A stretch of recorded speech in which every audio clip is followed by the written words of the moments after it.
dans nos blocs d'instructions Transact SQL, il va être possible de lever des exceptions, c'est-à-dire d'arrêter le script en disant attention, à ce niveau-là, il se produit une erreur. Alors, on a des exceptions qui sont levées par SQL Server, en effet, lorsqu'on tente eh bien d'accéder à une table qui n'existe pas, lorsqu'on a la violation d'une contrainte d'intégrité, eh bien SQL Server va déclencher ce mécanisme d'exception, et puis ça va s'afficher en rouge au niveau du message, et on va avoir une interruption du déroulement de notre transaction, une interruption du déroulement de notre instruction, ou une interruption du déroulement de notre script de Transact SQL. Pour lever une erreur, on peut le faire de façon très simple à l'aide de l'instruction raise-error.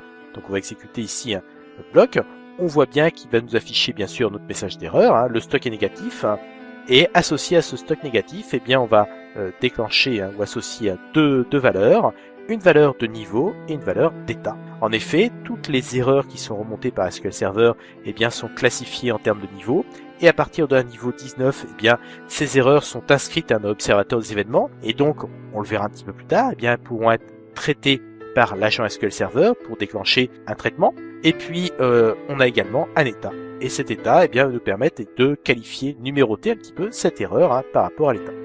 Les tâches de l'agent SQL Server sont souvent déclenchées par l'administrateur de base de données. En effet, l'administrateur de base de données, au niveau de l'agent SQL Server, eh bien, va pouvoir suivre les différentes erreurs qui se déroulent sur une ou plusieurs bases de données, et puis, en fonction de ces erreurs, eh bien, déclencher un traitement préventif, qui peut être peut-être d'envoyer un email à l'administrateur, ou au contraire, eh bien, d'aller enregistrer cette information dans une table de type journal, pour savoir exactement quelles sont les erreurs, qui les a déclenchées, dans quel contexte, et ainsi de suite. Donc, première opération pour lever une erreur, une instruction raise-error, qui est assez simple.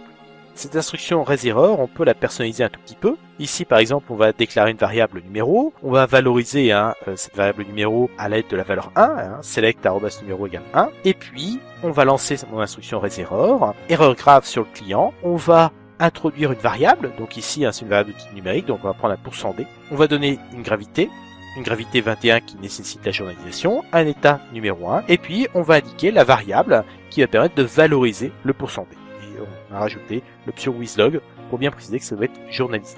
On exécute nos éléments. Donc à ce moment-là, on voit que comme c'est une erreur avec un état plus important, une gravité plus importante, eh bien le processus a été arrêté.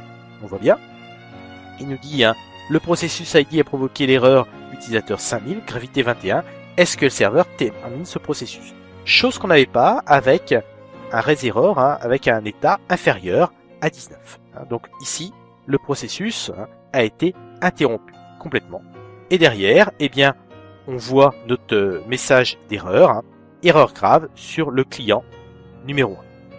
Donc on a bien nos différents éléments qui sont définis. Cette instruction raise-error est pratique, par contre, elle présente quand même un inconvénient, c'est qu'ici, on va devoir saisir en dur le message d'erreur, et on va avoir du mal à s'adapter aux différentes langues qui peuvent exister, et adapter donc le message d'erreur en fonction de la langue supportée par l'utilisateur.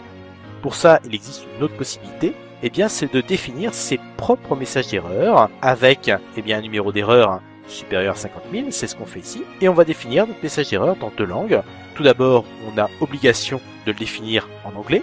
C'est l'objectif de la première exécution de la procédure stockée SP add message. Pour le message 5006 avec une sévérité de 12, d'accord, on va introduire un message en disant la langue c'est l'US English, et on va activer l'option replace en disant si ce message d'erreur existe déjà, on va le remplacer sans aucun avertissement.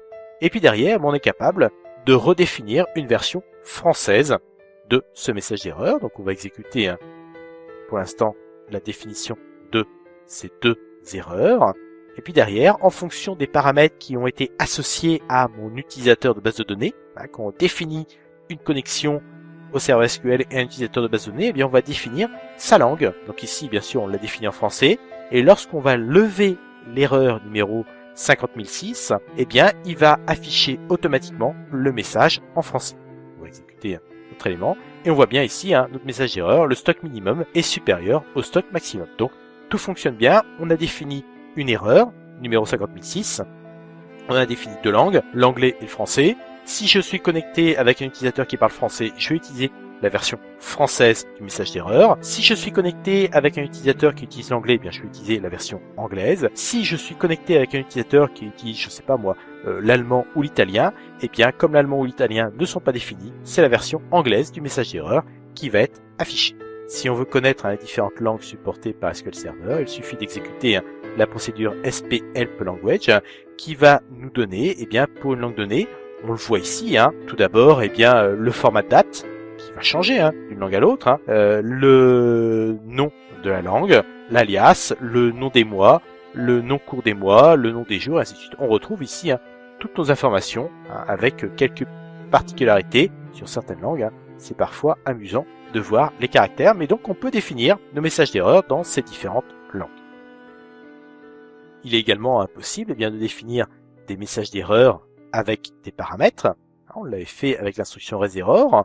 Ici, par exemple, eh bien, on va décrire le message d'erreur 50007, erreur sur la commande numéro tant du client numéro tant. Donc on voit nos paramètres, %1, %2.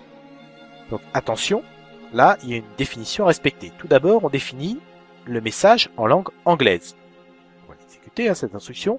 Et on voit que pour le message en langue anglaise, eh bien, on va pas utiliser des numéros, on va dire, voilà, 1%S pour dire c'est une chaîne de caractères, et 1%D pour dire c'est une valeur numérique. Par contre, quand on va changer de langue, eh bien, les paramètres ne sont pas forcément dans le même ordre. En effet, dans la version française, on va dire, eh bien, c'est erreur sur la commande numéro du client, et on va donner le nom du client. Donc, pour référencer correctement bien mes variables, on va utiliser les caractères %1 et %2, d'accord ? %2 pour dire attention, je fais appel au deuxième paramètre tel qu'il est défini dans le message en langue anglaise, et %1, je fais apparaître, ou je fais appel au premier paramètre tel qu'il est défini dans la version anglaise. Donc, ça va fonctionner. Exécuter. Voilà. Notre message est réussi. Derrière, eh bien, on va exécuter notre raise_error. Donc, lorsqu'on exécute notre raise_error, il faut bien sûr indiquer le numéro du message, 50007, sa gravité, 12, son état, 1, puis les deux paramètres dans l'ordre où ils sont définis dans la version anglaise du message, c'est-à-dire ici le nom du client et le numéro de la commande. En effet, au moment où on lève l'exception de notre code, on est incapable de connaître la langue utilisée par la personne qui s'est connectée et qui donc exécute le script Transact SQL. Voilà. On va l'exécuter et on a bien à ce moment-là mon message en langue française qui apparaît, erreur sur la commande 153 du client du